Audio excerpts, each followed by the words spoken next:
Hello, welcome back to the channel. Today we're going to a remote fueling outpost on a distant planet.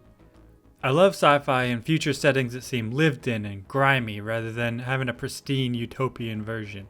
So that's kind of the feel I was going for with this one. In this image I explored a technique for quickly texturing objects in a scene using a texture atlas. If you're not familiar, an atlas is a flat image with a grid of textures that you can reuse on a model. By unwrapping specific parts and arranging the faces over the texture, you can quickly achieve a unified set of assets that are subtly different but still thematically similar. If you want a full tutorial, hit that like button and you should see that coming in the next few days. So after the scene was laid out, I moved over to Photoshop to drop in details with photo textures from Envato Elements. This image was a blast to make and I hope you enjoy.